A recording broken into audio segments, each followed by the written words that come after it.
Welcome to A Dad's Path, where we navigate the heart and science of parenting. Each episode, we tackle issues that dads everywhere face and deliver actions you can take right away. Join us as we uncover the balancing act of raising resilient, loving kids. Visit us at adadspath.com to learn more. Ready for the journey? Let's begin.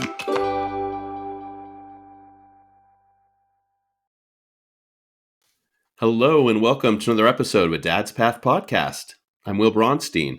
Today we're here with Bryan Scudiere, founder of Unbreakable Dads. He's a coach who has built an incredible business following one simple mission: to help dads take back their life.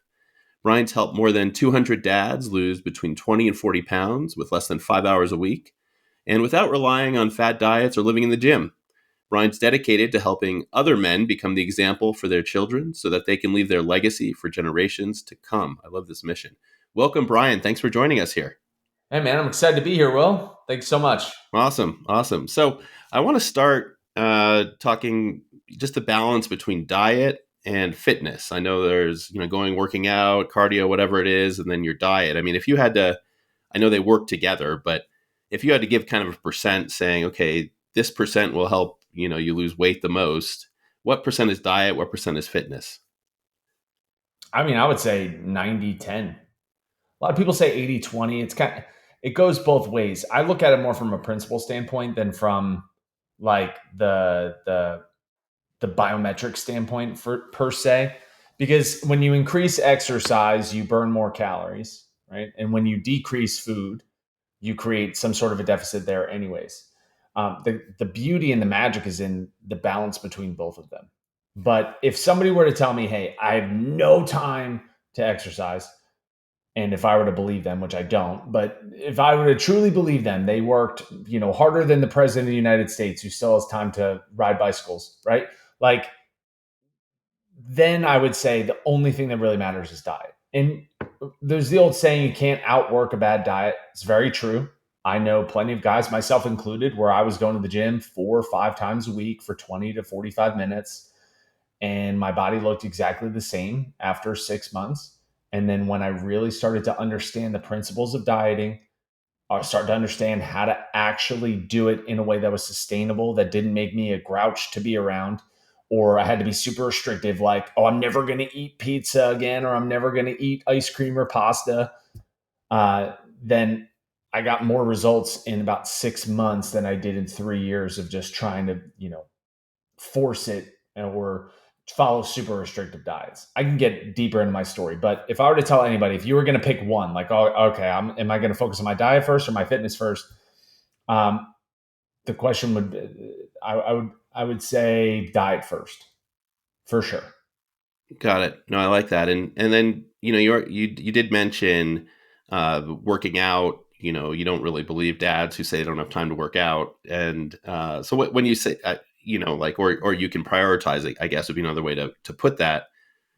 How much working out do we need to do? I mean, would you ideally recommend to start realistically 90 minutes to 2 hours a week in total of like intentional, structured exercises to build strength and to build muscle. Muscle is the biggest indicator of longevity, right? So if you want to be able to roll around on the floor with your grandkids, you want to be here for a long period of time, you want to do all the things that you say you want to do, you want to be able to run around with your kids or arm wrestle your 16-year-old and maybe your son's only 3 right now, like, you better be building some muscle, right? Because I have parents that did not focus on building muscle or exercising. They did not prioritize it, even though I know they had time. But they were up to date on every single one of their shows. They always made time to watch the movie on Friday night. They always made time to, grab a nap on the weekends or whatever as I got older and, we weren't little kids. You have the time, right? It's more about whether or not it's a priority for you. And it's also understanding that it doesn't take hours and hours in the gym. I think that, guys that are above the age of 30, I'm on the tail end of that.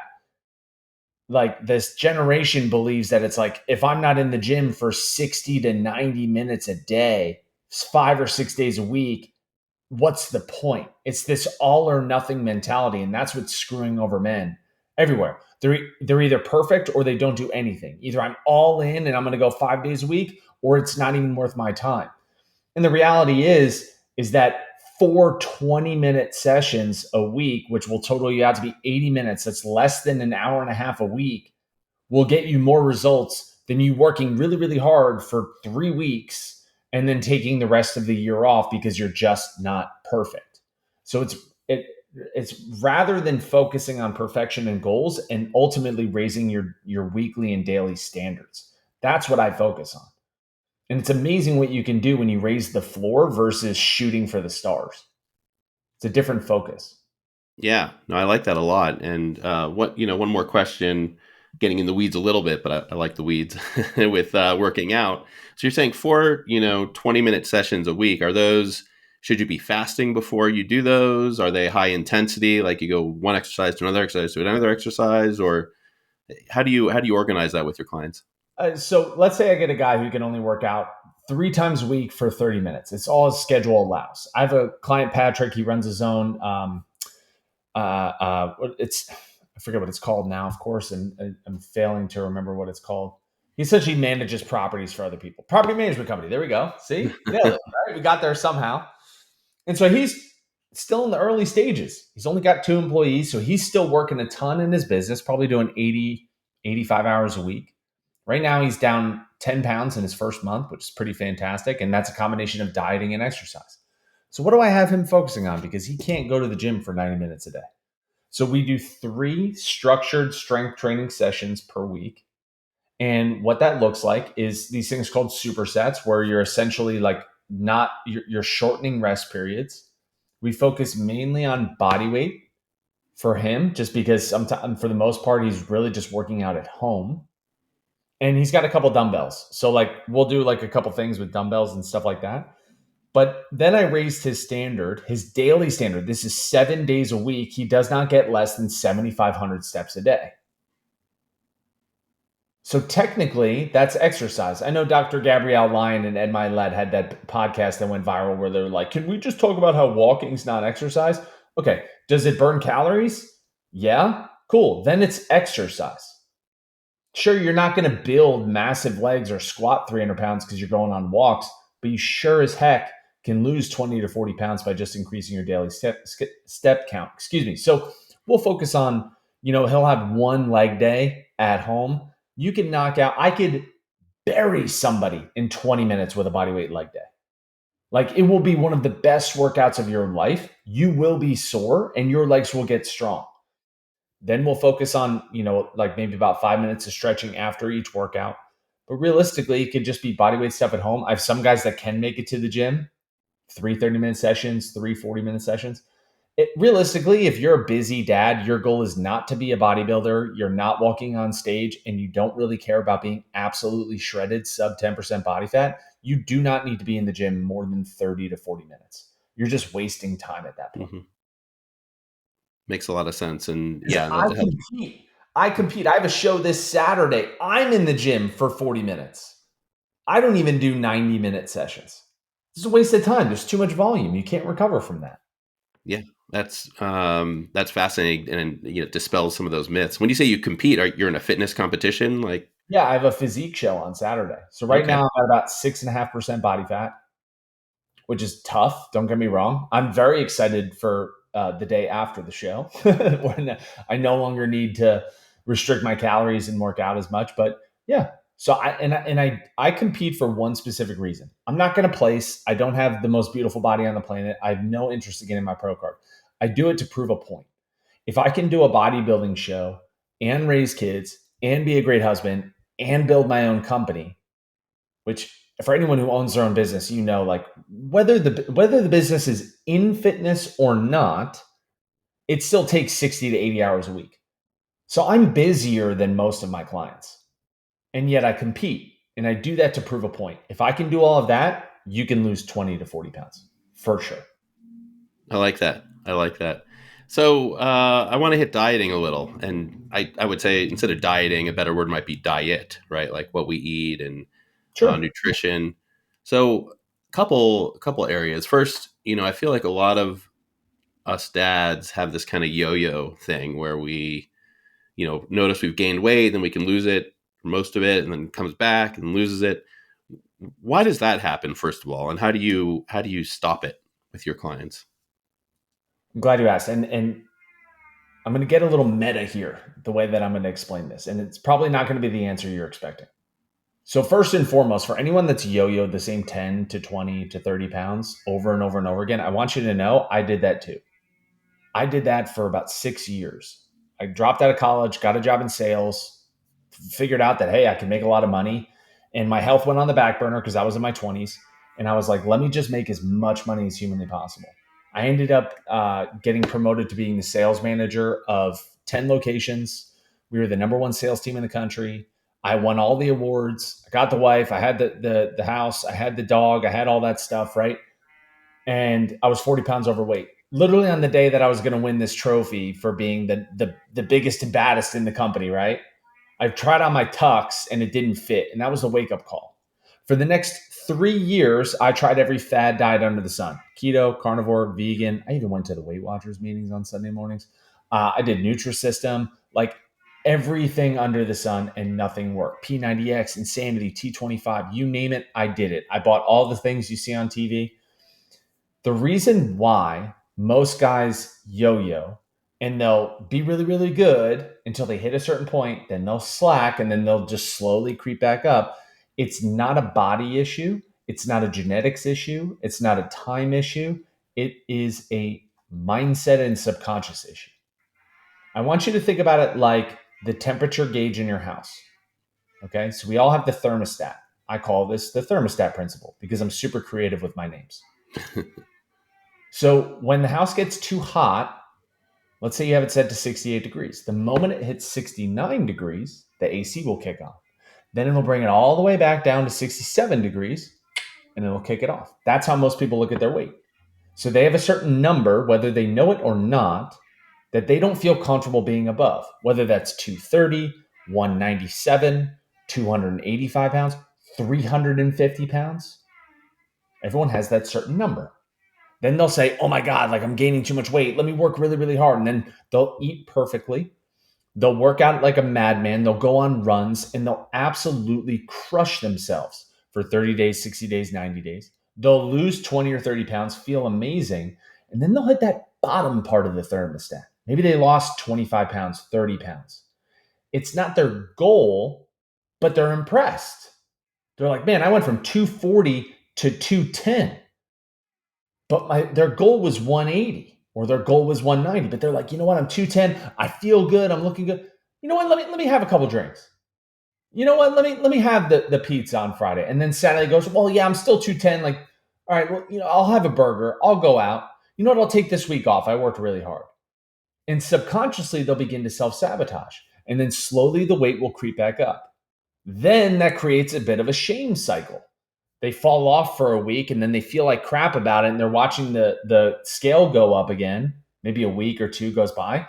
And then they're like, see, I knew it. I just can't get to 180. It's my genetics. I'm going to plateau, right? Of course I hit a plateau. Like I'm stuck. So how do we break through that? How do we get you from good to great? Most people settle just for good enough. Yeah, I lost 30 pounds. Good enough. How do we get that to be like, I hit my goal? Two things. One, external evidence that it's possible. If you've never done it yourself, you need enough evidence from other people. Hint, hint, this is why I have a community. I have guys in my community that have lost over 50 pounds in 120 days. You need the stories of other people. You need to be surrounded by winners. They did studies in Major League Baseball where they took guys that were in a slump in their batting average, batting in the 100s and 200s, and put them practicing with guys that were hitting in the 300s. Immediately, without changing anything on technique, watching more video, doing any of the technical stuff, immediately their batting average went up because they're seeing evidence, outside evidence that's playing into their mind and their subconscious that it's actually possible. So number one, you got to get around the right people. If you're the product of the 5 people you spend the most time with. So most guys, when I ask them how many people and the 5 people you spend the most time with take their health and fitness very seriously, the answer is either 0 or 1. And that 1 is that guy that they know at the gym that they're just saying 1. Like, oh yeah, I know Chris. Yeah, me and Chris, we spent a lot of time together. You don't actually know him. Next, okay, is you need external accountability. You need someone to tell you that good is good, but it's not great. You need another voice and you need third party information. You need somebody who can review your data non emotionally. So when I take a look at my client, they're down 30 pounds and they feel really, really good. I'm going to pat them on the back. I'm going to tell them good job, but the work's not done yet because I'm not emotionally tied to their data, their scale, their body fat percentage, or anything along those lines. That doesn't mean I don't care about them. It just means that I don't make emotional decisions about them. And because I don't make emotional decisions, I can push and pull, just like my coaches that I have working for me can push and pull their clients, right? All in all, to actually get people over the hump and go from good enough to great. Does that answer the question? I feel like it was a bit of a roundabout answer, but I wanted to kind of give some context into why I say those things. Yeah, no, that was a great answer. That's very helpful, and it makes a lot of sense. And I mean, knowing that it's possible is super important. Having the community and then having that accountability. I think accountability is a huge challenge and a huge value with dieting, with having the right diet. It's very easy for us dads to be putting away, our kids' mac and cheese, throw out the rest of it and say, oh, maybe I'll just have a couple bites or something like that. And no one's watching. It's not like, Mm-hmm. and it's just a couple bites, and maybe a couple bites is okay, but it's easy to kind of go down that road of the slippery slope of, well, a couple bites could be a couple bites each night, which could actually be, hundreds of calories. It could, it can add up, right? Yeah. I had a client one time. His name is Kevin. And Kevin, he works in construction, like works a ton, has 3 kids. And when we first got started, I put him through my foundations phase, which is basically just an awareness. All right. Like let's get a really good gauge on where you're actually at. And I'll walk you through what my whole program looks like if you want me to. But my first phase that I walk everybody through is an educational and awareness raising week where we just pay attention. Because most people, when they think about food, it's passive because it's a very emotional thing, especially in America, right? It's like we ask ourselves every night, or we ask our wife every night, right? Well, what do you feel like eating? What do you feel like eating? What's calling to you emotionally? And that's the biggest trap in the world. Anyways, so what he would do, and he didn't even realize, was every time he would walk through the kitchen, and he worked from home, by the way, every time he walked through the kitchen, he would just grab a few cashews. Well, in the first week of my program, I had him count how many. I was like, you can still eat all the cashews. Do the exact same thing, but I want you to just track. Within 2 days, he realized that he ate 600 plus calories per day in cashews. Had no Mm. idea because it was just a couple, just a couple, just a couple, just a couple. It was an extra additional 1,200 calories, right? And so most people aren't like most dads, like food is just this very passive thing. It's just whatever's convenient, whatever's available. There's no intentionality to it. But I get it, right? Like when you're an account manager for a tech company, you're not thinking about food. You're thinking about where's my next deal coming from? I got to run to this meeting. The kids need this. I got to take my kids to soccer practice. This is why working with an expert makes life so much easier, right? Because you get a chance to delegate the decision making process. Like, how do companies grow? Let's use this as an example because I'm sure you have a lot of career driven dads, right? Hmm. So, how do companies grow? Well, when you get to a certain point, you hire a marketing head, you hire a customer service head. And why do you do that?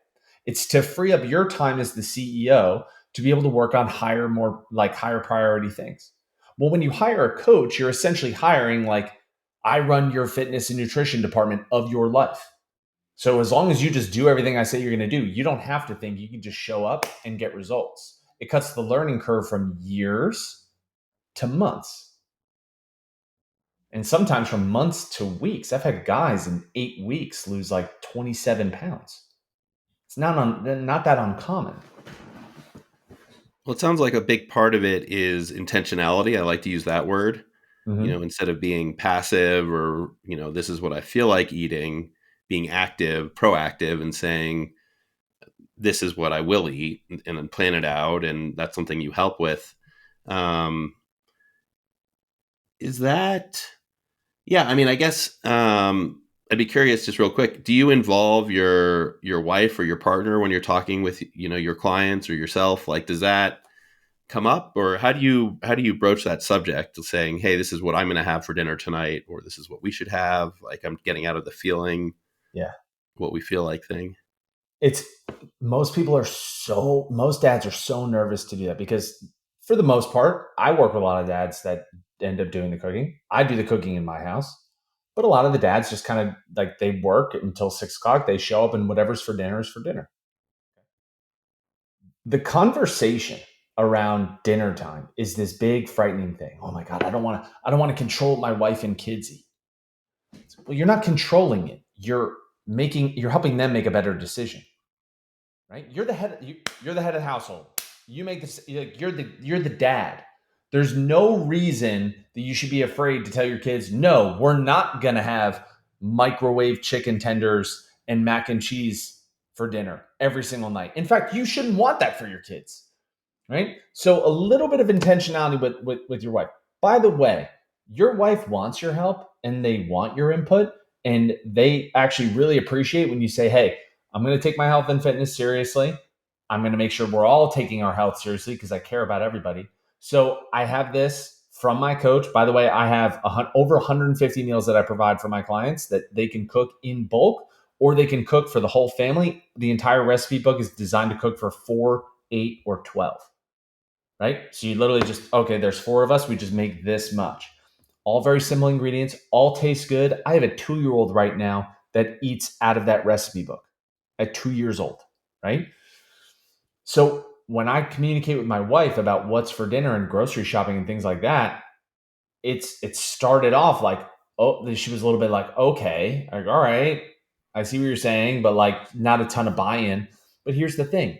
They feel better. The kids feel better. They're not as acting up because they're not eating these foods with a ton of dyes and sugars and pesticides and crap in it, right? So they feel better. The whole house feels better. It does not take long. A week, maybe 2 weeks, and all of a sudden you get the buy-in from the family. And they're like, Dad, what are we doing for dinner tonight? Or what are we doing for dinner this week? And then you can even make it a fun game. Guys, let's look through the 150 recipes. What are some things that we want to cook? And then from there, you just pick a couple staples. Every house has like 3 or 4 meals that they eat every single week because it's easy and doesn't take a lot of time. It's just about changing the staples. Again, rather than being perfect, just raising the floor. And that's a very simple conversation. If the kids want hamburgers, just make them at home. Just don't go get them at a restaurant. Right? It's not that difficult. It just takes some intentionality and, frankly, a little bit of guts. It's your house. Run it the way you want to run it. You should be doing that anyways. You shouldn't just be at the mercy of whatever your kid, like, are your kids leading you or are you leading your kids? That's the real question. Right? That's right. That's a great question. And in the realm of diet and eating, it's very easy to let your kids say, I don't like this, I don't feel like this and that. But there's leadership that can come from us dads to change that conversation and to change the mindset of the family. I think that's right on. In terms Real quick, I want to interject because I can already hear your audience being like, yeah, but my kid's so young. What am I going to do? Just like, guess what? Yes, that's what you're going to do. I make one meal for my family, and if my daughter doesn't eat it, my daughter doesn't eat it. She's 2 years old. You know what? She eats everything. At some point, she'll get hungry enough where turkey chili starts tasting really good, chicken with sugar-free ketchup. Like we can make some solid choices. Now, a lot of the recipes that I'll use things like fat-free cheeses. Like there's so many ways to make it taste amazing while still having it be healthy and macro friendly, right? So, like, no, I don't want you to serve a plain chicken breast that you cooked in the oven and like green beans to your kids because they won't want to eat that. But it's up to you guys to make it a little bit fun, right? I could take that chicken breast. I could take some healthy tortillas, right, and quickly make fajitas, and it might take me an additional 5 whole minutes, right? But now all of a sudden it's fajitas. That's awesome, right? And I can get similar macros from it. So this is where having some coaching and guidance can work. And yes, my daughter eats just like me and my wife, which is why she's extremely healthy. Oh, that's great. That's great. So you mentioned macros, and is that a key focus of the nutrition plans you put people on? Making sure they're tracking what is it, protein, carbs, fat, kind of thing, or Yeah. Mhm. Look, so most people want a change in body composition, right? I want to increase muscle. I want to reduce fat. I want to look athletic. All those things, right? The way that you do that is by changing the composition of your food. The only way to know that you're getting the right composition of food is by actually tracking, right? Like everybody tracks at their job, everybody tracks everything in their business. You should be tracking your finances, hopefully, fingers crossed, right? But then when it comes to food, we're like, it's like, dude, you get one body. Like you can always go out and make more money, but you don't get another body if you destroy this one, right? So by tracking your food, it makes life so much easier. And I don't start off. So when somebody joins my program, right, it's not like we're like, okay, you're going to eat this amount of fat, this amount of carbs, this amount of protein. It's actually the opposite of what I do because it's too much. The brain gets too stretched. And now, all right, so now I got to figure out all my. No. We focus first on just calories. That's it. Just pay attention to how much you're eating. I don't care about the composition of it right now. Let's just pay attention to how many calories. Then we start to figure out, okay, based on the amount of exercise, the amount of steps, the amount of sleep, the amount of water, there's a whole lifestyle customization aspect to it, right? How many calories you should be eating that's going to put you in a deficit where you can eat the most amount of food but still lose weight. That's one of the other things that I do differently than every other coach. I'm not trying to get you to be hungry. You should have a very, very low amount of hunger on my program. Maybe a little bit, maybe at 8 or 9 or 10 o'clock at night when you usually have ice cream or a snack, right? Maybe we just don't do that, right? So little things there, little 1% changes. Then I'll start to have them track their protein because that's the most important macronutrient. Realistically, for most guys, you can get to 15% body fat at whatever ratio of carbs and fats you want. Now, caveat to this, okay? If someone walks into my program at 350 pounds at 5'9", yeah, you're not insulin, you're not insulin sensitive. Your metabolism's completely crashed. That's a whole different world. But what I'm talking about is just like the dads with the dad bod who have like 40 pounds to lose. Okay. And like they're relatively healthy. But for the most part, they just want to lose like 20 to 40 pounds. Yeah, carbs, fats, who cares? Doesn't matter. You don't need to go keto. You don't need to run away from sugar. You just need to eat enough protein and have that take up 40% of your diet. As long as 40% of your diet is coming from protein, and I'll make this even really easier, right? For every 100 calories you consume, just make sure that there's 10 grams of protein. There's your golden rule. You can get to 15% body fat just doing that, right? So if you're going to eat a 450 calorie meal, make sure there's 45 grams of protein or more in that meal. And just watch the fat off. Fat melt off. yep, yep. I got it. I like that. That's it. Yeah, I like that simplicity. It sounds like, and I've read this in a lot of places. It's not just you. I mean, I think it's tried and true. There's been proof, but protein is incredibly important for your diet. When you raise the protein, you're automatically kind of eating in a way that's better for your body. Uh, what are some other, I would say, just general principles? If you had to give maybe a top 3 or 5 things you recommend, like you mentioned fat-free cheese, you mentioned, I think you mentioned sugar-free ketchup. So it's like, sugar really bad? Is alcohol really bad? Is like, what are things you say, hey, here's the lowest hanging fruit, generally speaking? So that's where the customization comes in. So this actually ties into, let me just walk you through my model. Okay. So I created something called the FAST method. Okay. FAST, it's 4 phases. It's an acronym. FAST, foundations, accelerate, stasis, and thrive. Most guys come to me, they tell me, hey, I want to take off 20 to 40 pounds, but I want to do it in a way that's sustainable. And I just want to create a healthy lifestyle. I want these habits to last for forever. Okay. Could I crash diet anybody in 90 days to lose upwards of 60 to 70 pounds? Absolutely. It wouldn't even be that hard because anyone can work hard for 90 days, but then everyone bounces back after that and you just end up putting it all back on. So what we're doing is creating a lifestyle. The first phase of that is called the foundations phase. It is a 1 week long period where me and you are going to track everything that you're eating. We're going to pay attention to how much sleep you're getting, how much water you're getting. What does your lifestyle look like currently? Because if we want to build a roadmap, yes, we want to know the end in mind and have a goal, but Google Maps doesn't work unless you actually know where you are. We've all gotten the spinning wheel of death because we're in the thinks we're in the lake versus on Main Street. Okay, so that's how most guys approach dieting. They're like, all right, I want to lose 40 pounds. I'm just going to cut off carbs. We don't even know that carbs are the problem. Like, why are you just going to automatically do that? Right? So we spend a week. Now, once I get that week's worth of data, I can accurately and with zero guesswork tell them exactly what small little things that they need to do. So for some guys, it's reducing alcohol. For some guys, it's eating more. Okay. The amount of guys that I'll get that are like, I can't lose weight. And then we track their food and they're eating 1,200 to 1,500 calories a day as a 240-pound, 46-year-old man with 3 kids. I'm like, yeah, your metabolism is in the gutter. Like, you've got no tinder on the fire, bro. What are we doing? You're literally depleting and starving yourself.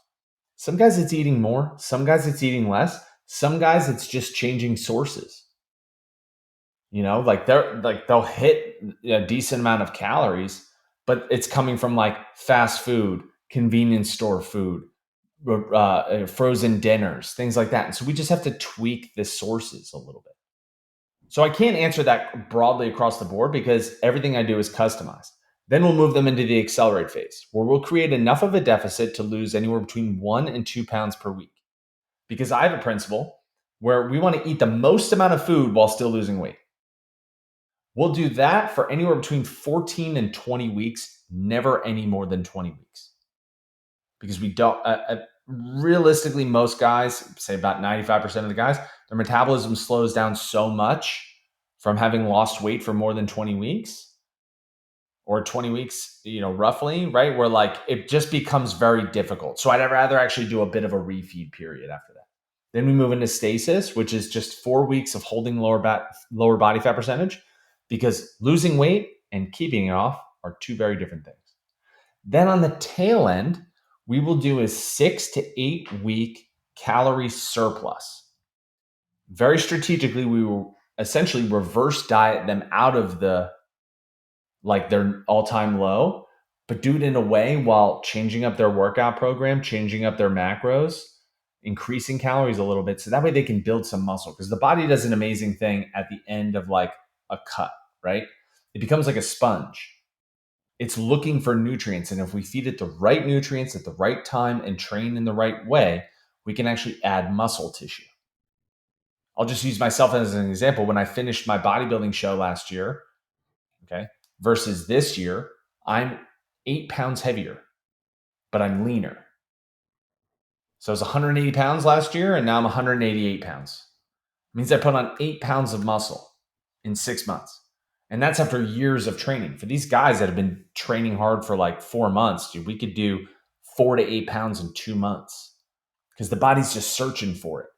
When we have more muscle on our frame, we look leaner at higher body weights. When we're at higher body weights, our body requires more calories to sustain that weight. When we have more calories to mess around with, we have more flexibility. And that, my friends, is how you create a lifestyle.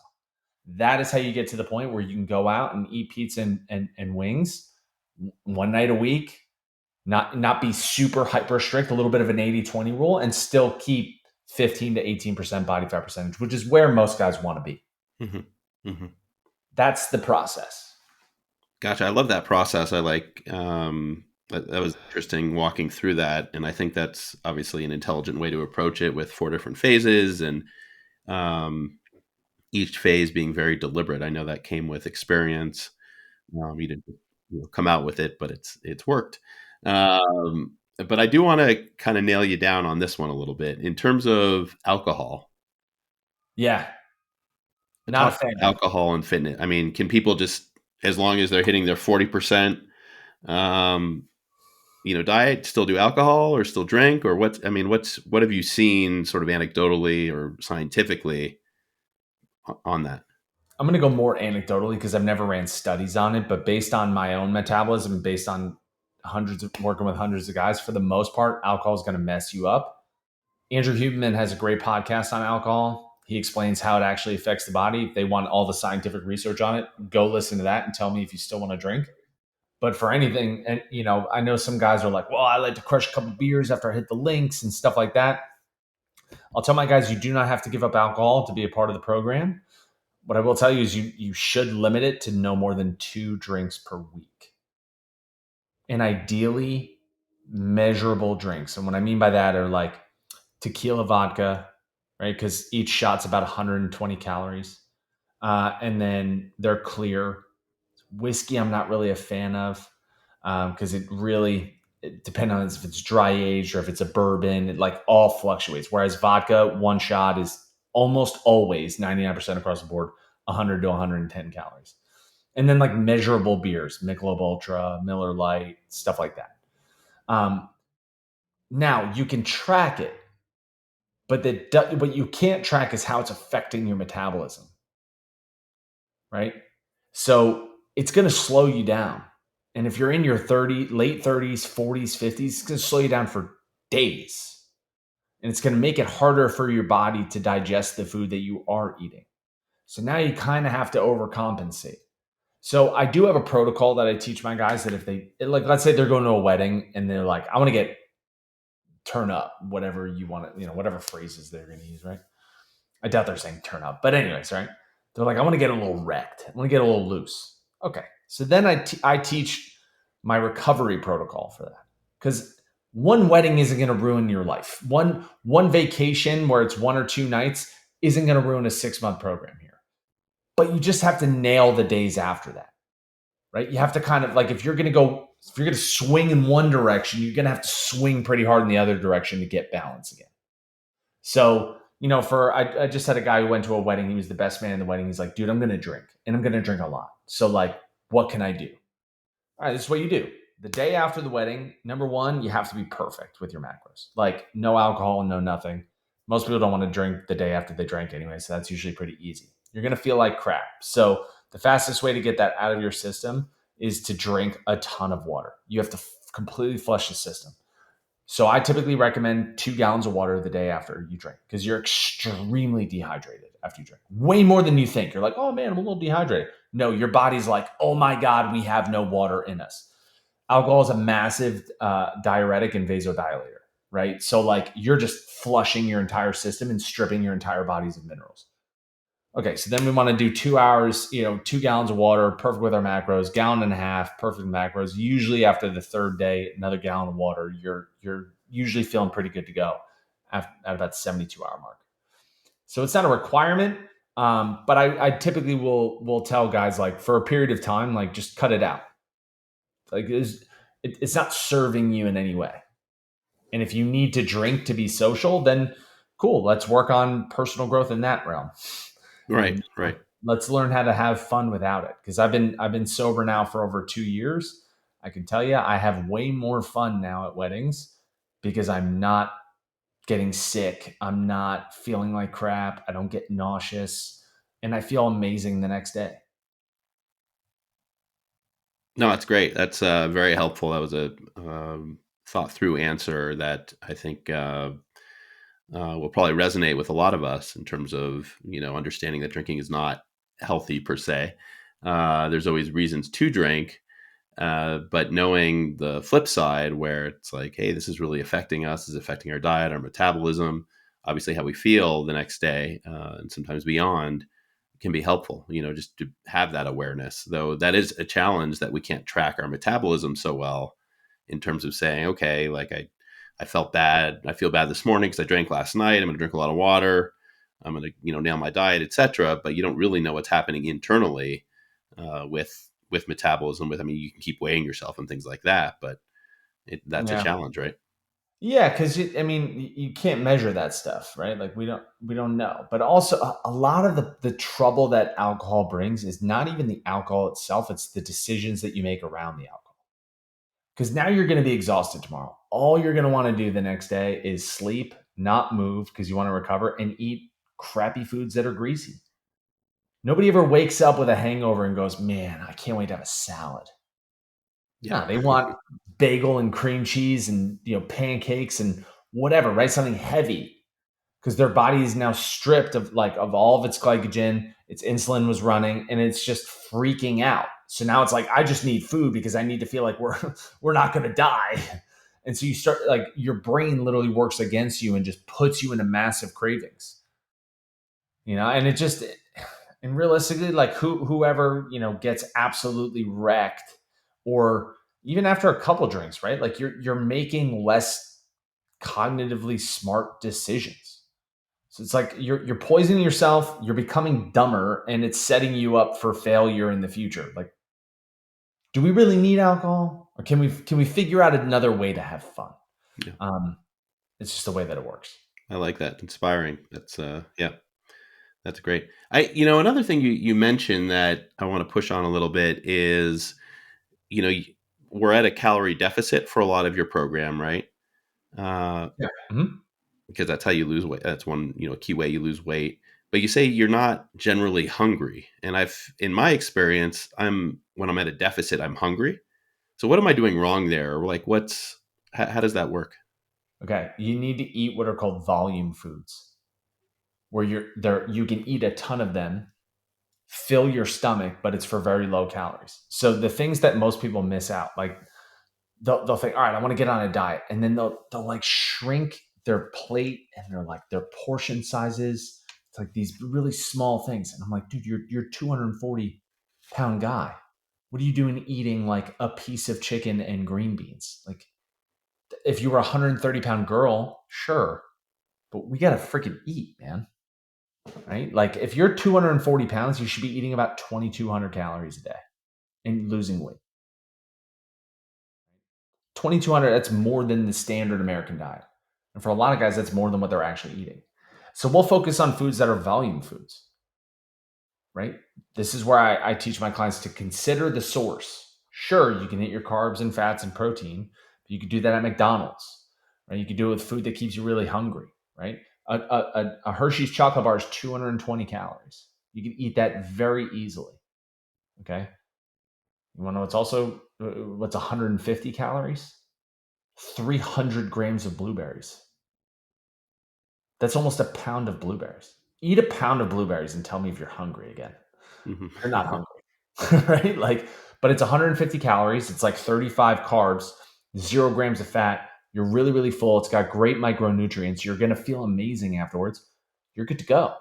Another one is incorporating like vegetable ratios. So, like, most people think, oh, I got to eat chicken, rice, and broccoli. It's like, if I hear that one more time, I'm going to throw up. I don't even eat broccoli, man, right? Broccoli sucks.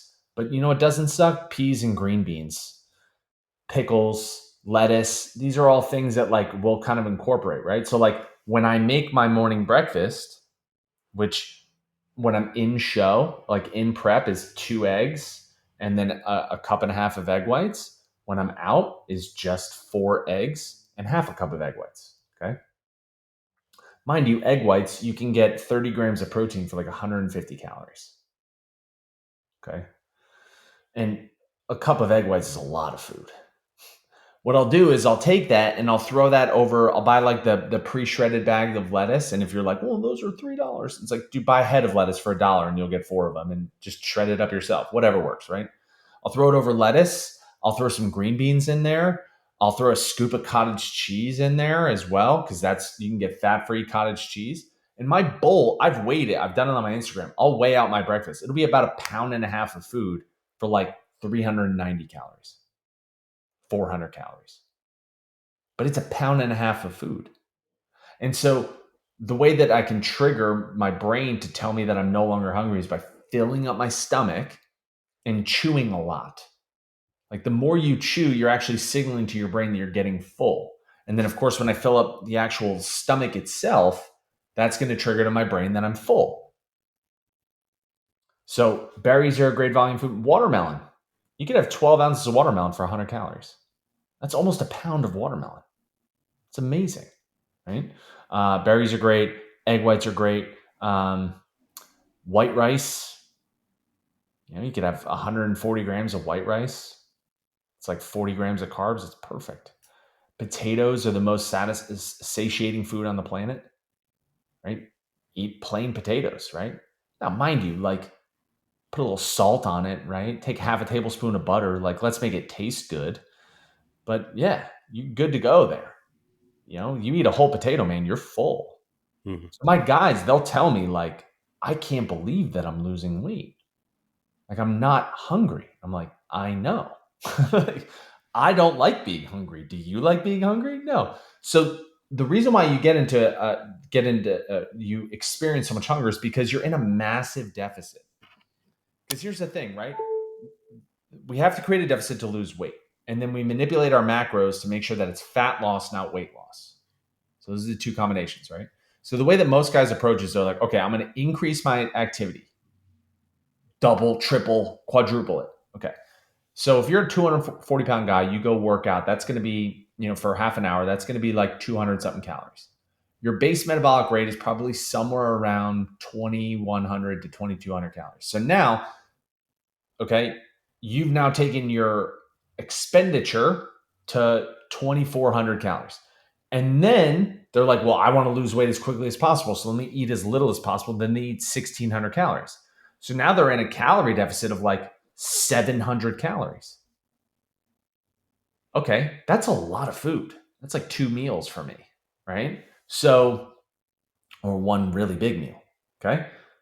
But then you compound that. Anyone can do that for a week, 2 weeks, but right around the third week, you're like, oh my God, dude, I'm so hungry. And that's because your body's literally like, I'm not getting enough to survive because you're 300, 400 calories below your base metabolic rate, meaning how many calories does it take for you to exist as a human being?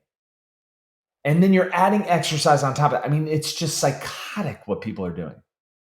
So what I'll do is I'll take their base metabolic rate, right? I'll judge their exercise, which is usually relatively low intensity, just getting calories moving, increasing steps, stuff like that.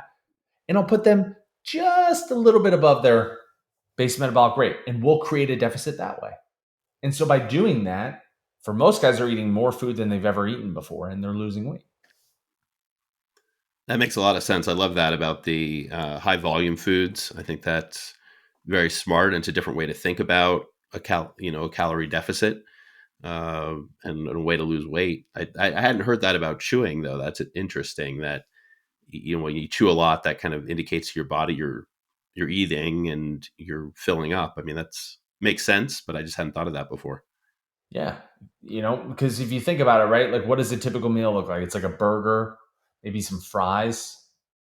Well, you eat a burger in 15 bites ish. The fries, you're shoving 3 or 4 in there at a time. And then what's end up happening is you're using iodized salt, which overrides your mechanics of your brain to tell you that you require more, which is why, Lay's used to have that whole thing where it's like you can't just eat one. They were chemically designing them so that way you can't. Mhm. It was like it took a Herculean willpower, right? So then you kind of like shovel the fries in, and then you're super dehydrated. And most guys confuse dehydration with hunger, and then you become even more hungry, and you're like, okay, I need more food now. Why am I? How many times have you heard somebody say, "Dude, I just ate a burger. How am I hungry?" It's like because the burger was this big, this little tiny thing. It took you 12 bites to eat it. Now it was 450 calories, but your stomach's still empty, and you only took 12 bites. So your brain's like, dude, this is not a lot of food because your brain's not designed to process a hamburger bun. It doesn't know what a hamburger bun is, right? It knows what leafy greens look like. It knows what green beans are. It knows what a steak is. Like these things that require chewing and actually eating and using the mechanics of the mouth. It's just like it's these little things that people forget. And that's okay. They've just been educated poorly. We were all raised on the food pyramid where we were told to eat 12 servings of grains a day. It's psychotic. It's like 60 to 70% of your calories should come from breads and cereals. Like, no, dude. It's terrible. It is crazy. That's the advice still. I mean, maybe it's not quite those numbers, but you look at the food pyramid and you're like, that's not how you're going to lose weight. Like that's No, man. No, it's you got to eat real foods that existed. Like, I'm not saying you need to go like paleo. I eat pizza on Fridays when I'm not in prep. Like, you should enjoy these foods, right? You can enjoy these foods, but as long as you understand how they react to your body, right? And how it all incorporates into your day. The reason why I love tracking is because I can go out and have wings and pizza and not create this shame cycle, this guilt cycle. Because I'm like, oh no, I just went off my diet. I'm like, no. It's part of my diet. It's in there. I made sure I took the 30 seconds of intentionality to put that into my program. And now I'm good. Now I can eat it and I'm guilt-free and I'm actually enjoying it, because when you're on a diet and then you quote unquote cheat, you're like, "Oh, this tastes so good." But before you even finish it, you're like kicking yourself. Why did I do that? I didn't need to do that. And then you're like beating yourself up and telling, and your self-talk destroys all motivation, all willpower, it's like you're just kicking, you're cutting off your nose to spite your face. Mhm. So it's like, rather than a cheat meal, why don't we just incorporate it so that way you can have it and then you can actually enjoy it? You're fully present. You're not thinking about, okay, now tomorrow I'm going to do 30 more minutes of cardio to work off this slice of pizza. It's like, dude, what kind of life is that? That life sucks. I don't want that life for you. I like that a lot. The getting rid of a cheat meal, I think that's really wise, and saying, "Hey, this is just part of what I eat when Yeah. I eat it, and let's just see how it affects me and how it impacts my weight and my diet, my metabolism, how I'm feeling, and if it works, it works. Don't do it all the time, but make it part of it." Yeah. I got a client, Dan, who is a restaurant manager. Okay. So this guy literally is surrounded by food all day long. He's down 35 pounds in the past 4 months. He eats cheesecake 3 times a week because he loves cheesecake. So I was like, cool. How do we just work it in? Right. Because now he's not like on track or off track. He's just eating. Yeah, He's not on a diet or off a diet. He's just eating. And that is how you create a lifestyle. It's so much more of a mental game. I tell everybody, dude, when you join Unbreakable Dads, sure, we talk about, all right, I help busy as heck dads lose 20 to 40 pounds. And it seems like a weight loss program and all that. It is a weight loss program. You will lose weight. But that's just a result. And that result is us altering your identity and the way that you think, how you think about things, education around food, how it interplays into your life, how you show up as a father, your own self identity. This is a personal development program where I will completely rewire the way that you look at yourself, how you show up in this world. You'll make different, like the person you'll make an eye contact with in the mirror at the end of 6 months and working with me will be radically different. Radically different. And by default, by a result of that, you will also get into the best shape of your life as a dad. that is fantastic, and that's a great note to end on, Brian. I mean, this has been a tremendous conversation. You can find Bryan on Instagram at Unbreakable Dads. You can go to his website as well, unbreakabledads.com. But his Instagram feed is full of just great tips and shows kind of how his program works, what he does. He's very personal about it.